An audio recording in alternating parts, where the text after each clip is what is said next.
Breaking news, Froshers! WWE just served us another streaming pile of crap with their so-called premium live event, Clash in Paris. Man, I was so hyped for this one.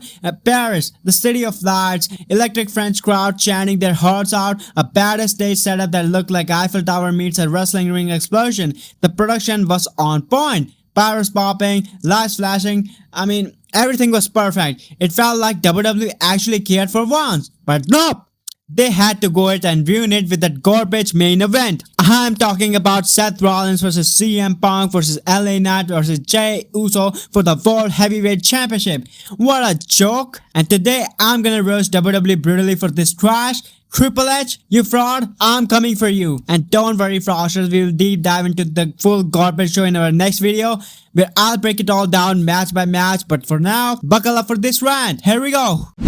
And you know, Froshers, from the very start of the show, they are feeding us this nonsense that Seth Rollins won't have his vision goons by his side because that goddamn GM, Nick Hollis or whoever he is, he fired them off for destroying the OTC. What the hell, man? Seth is out here all alone, no backup, and we are supposed to buy this four-way as some epic clash. I mean, Seth versus Punk versus Knight versus Uso. Don't you think it sounds like a dream on paper, right? Wrong. This is bullshit. This match starts okay, some cool spots. LA Knight with his BFT attempts, Jey Uso eating everyone with his super kicks, CM Punk locking in submission left and right. The crowd is on fire, chanting CM Punk, like it's 2011 all over again. But then it turns into the same old shit we have seen a million times. Pin attempts, near falls, everyone kicking out at 2, predictable as hell. And the ending? Oh, please, don't even get me started. Just when CM Punk's got Seth's dead to right,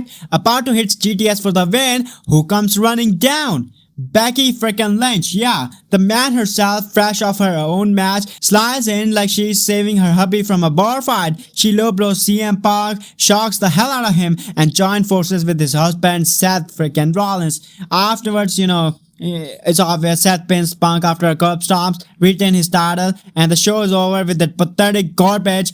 Bullshit. This is bullshit, man. This is bullshit. Same old shit every time.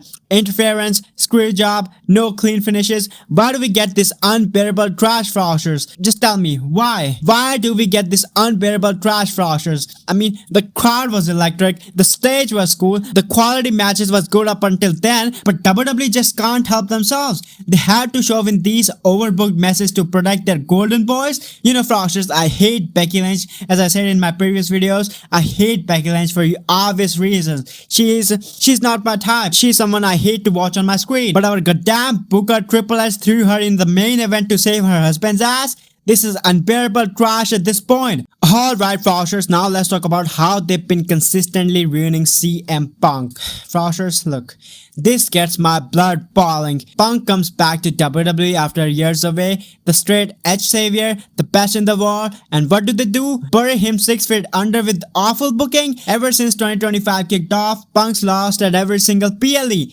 Royal Rumble, eliminated. Elimination Chamber, pinned last. WrestleMania 41, loses to Gunther in a buzzkill match because Triple H couldn't book a proper feud. Oh, he finally wins the world title against Seth Rollins, right? Nope. He cashes in or whatever, wins it, and loses it 5 minutes later in some cash-in BS. Shortest reign ever. Fans are reminding everyone of his losses, the awful creative decision that killed the hype. You know, Froshers, Punk is out here cutting promos that could melt steel, but WWE treats him like a jobber. No title runs, no big wins, just teases and letdowns. They have turned the voice of voiceless into the punching bag of the roster.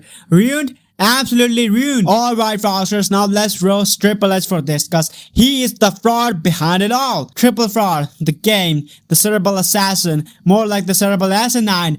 This guy's been ruining creative since forever. And what does he give us? The same tired troops. Let's have family interference because that's never been done before. Becky saving Seth Rollins? That's not storytelling, that's nepotism on steroids. Triple H, you sit there with your fancy suits with your era of excellence, but you're just Vince McMahon McMahon 2.0 without that creepy mustache. You promised change, you promised fresh booking, but here we are in 2025, still getting screw jobbing ending like it's Monterella all over again. You have ruined CM Punk by feeding him lose after lose after lose. Why? Scared he'll outshine your boy Seth Rollins? Or is it because Punk called you out back in the day? Grow a spine, man. Book clean finishes. Let the talent shine without your ego getting in the way. You are disappointing fans left and right, bro. I was expecting so much from this show. Triple fraud, but you disappointed me again. Fans in Paris deserve better. We all deserve better. This is why AEW is eating you lunch. At least they let stars win sometimes. Alright, Froxers, the main event was the cherry on the top of a crap Sunday. WWE, get your act together. Stop with the garbage endings. Stop ruining legends like Punk, and fire whoever thought Becky's interference was a good idea. We'll talk about the complete show in our next video.